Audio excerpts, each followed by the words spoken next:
celebrated screenwriter, director, and the first receiver of the Honorary Award here at the Göteborg Film Festival. Please welcome up Charlie Kaufman.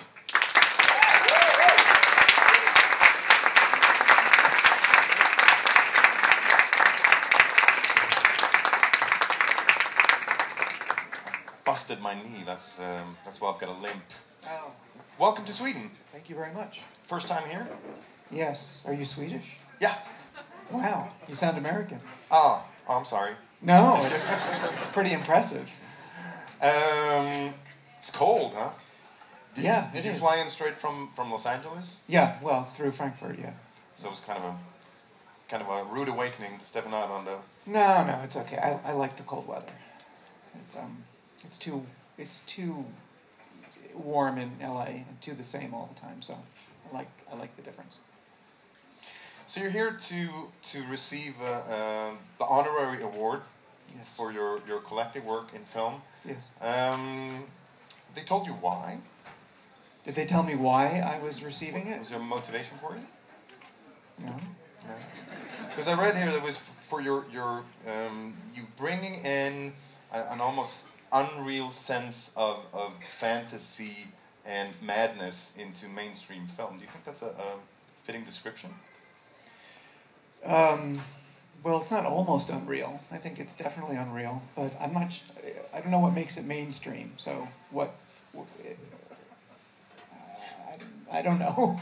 Would you consider yourself? I mean, if we were to polarize it, would you say that you make art house stuff that sort of leans over into mainstream, or mainstream stuff that borrows stuff from the art house? I guess you sort of. I think I just do what I do, and then people can classify it how they want. I don't think of it as either art house or mainstream, or it's just stuff that I think is interesting. So that's what I do. Did you think as many other people were going to find it interesting when you started writing? No, I just was trying to, entertain myself. I guess that's what I try to do, because I don't know how else to do it, So it turns out that some people like it, which is, I guess, good. But some people like it here too, right? Yeah.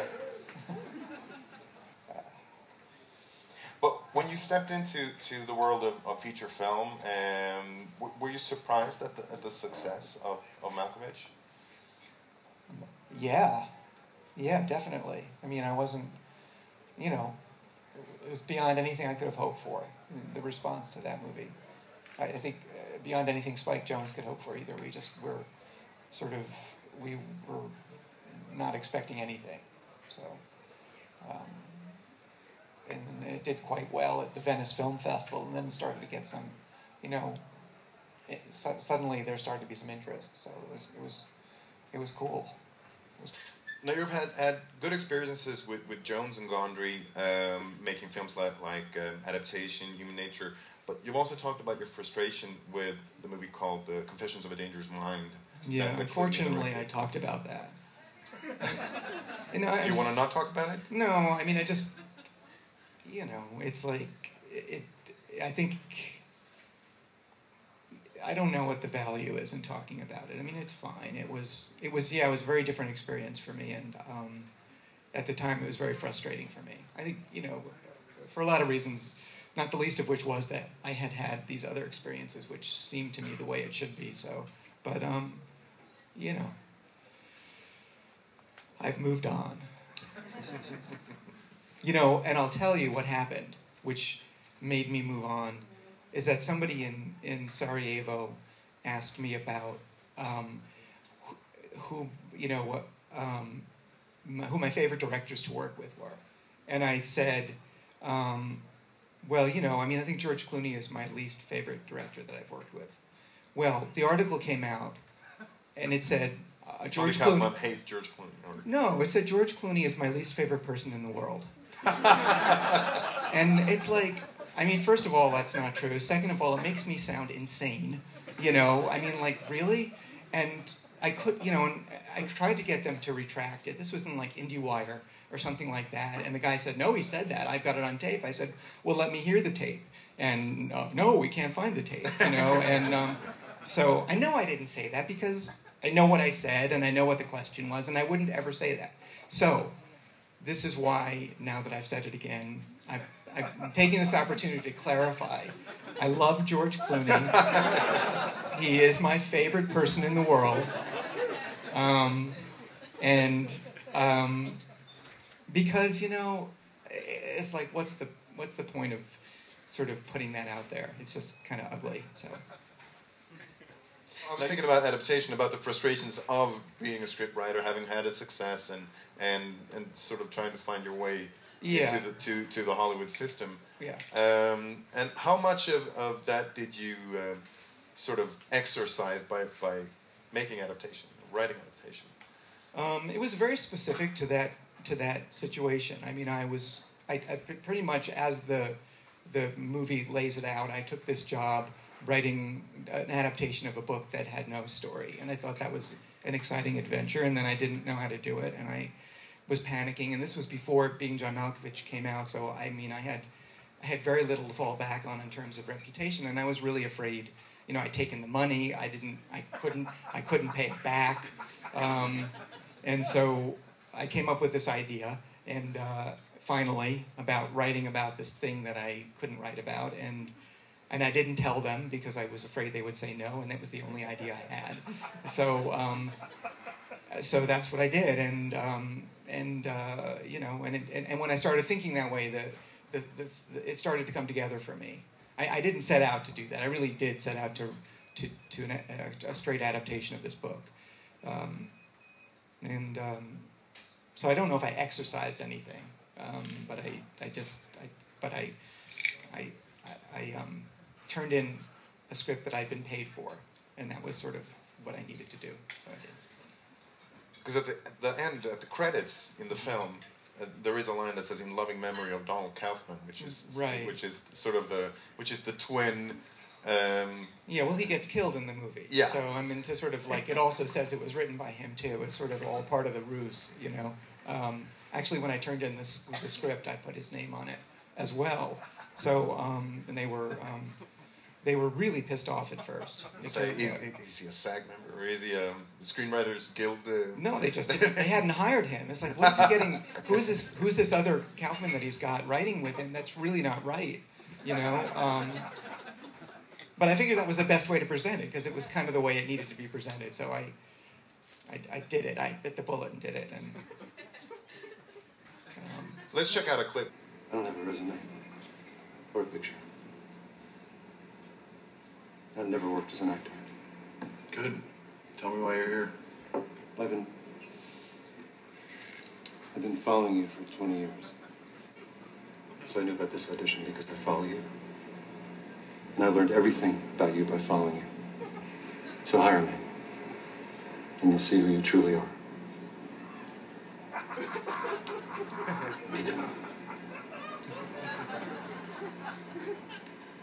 Okay. Hazel, I don't think we need to talk to anyone else. This guy has me down. I'm gonna cast him right now. And then maybe you and I can get a drink, and we can try to figure out this thing between us. Why I cried. Because I've never felt about anybody the way I feel about you.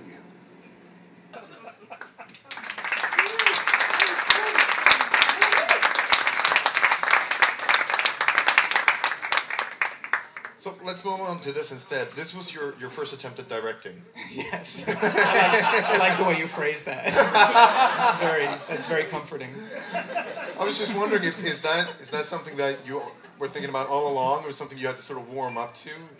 Thinking about directing this or directing at all? Yeah, I've always wanted to. I mean, I've always wanted to direct. I went to film school. You know, I wanted to be a director originally, so I guess, you know, kind of went a roundabout way. And but I'd originally written this for Spike to direct, and then he didn't. So I jumped in, and the studio jumped out. That's true. It's like, oh, let's put this in turnaround. But we got financing, and we were able to make it, so it worked out. Do you think you'll be directing soon again? It doesn't seem like it. I would like to. I've got a script that I want to direct. If I can get financing, I will. But you know, it's a harder time now, and my commercial track record as a director is lousy. So, you know, I think that probably doesn't make me all that appealing. But if I can get financing, yeah, I will direct this next thing that I wrote. Would you hold on to that script and see if you can get financing for you? Oh, yeah. Or would you, No one, you wouldn't let it over to someone else? No? Not this one, no. Because you talked about another collaboration with Jones. What would that be then? That would be something that I would write that I'd feel comfortable giving to Spike. And also, it's a much bigger movie. And so, A, no one would hire me to direct a giant movie. And B, I feel like he's more capable to do that. It's something that I feel like this would be something good for Spike to do and not for me. And so, and then this one that I've written already is something that I feel is very personal and kind of crazy, and I want to do it. I heard rumors of a musical. It is a musical. But it's not a conventional musical. But it does have a lot of singing in it. It has 50 songs in it. It does. It actually does have 50 songs. Some of them are snippets, but there are 50 different pieces. That sounds amazing. We're really looking forward to that one. It's 18 hours long. No, I'm just no, it's, you know, it's crammed in there.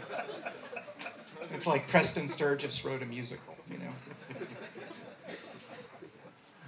Well, we're really glad to have you here, and Thank I you. think you're a prime. Well, you know, thank you. Prime example of someone being able to sort of walk that mainstream sort of art house thing that I do. tightrope thing between doing actually stuff that we want to see and this thing And stuff that we don't want to see. That's all we want. No, I was going to say stuff that the executives want to pay for. Right. Yeah. And being able to sort of work in that. Yeah. Well, in that mix. It's changed. It's really kind of dire out there right now. I think for a lot of people, or just for you. No, I think for everybody. But I mean, I think for anybody who's trying to do something that isn't immediately recognizable. Anything that's not Transformers 3 is sort of well, or doesn't fit into a genre, easily recognizable genre. Yeah, I think I think it's very tough right now. So, you know, maybe that'll change for the better, but who knows? We hope so. Yeah.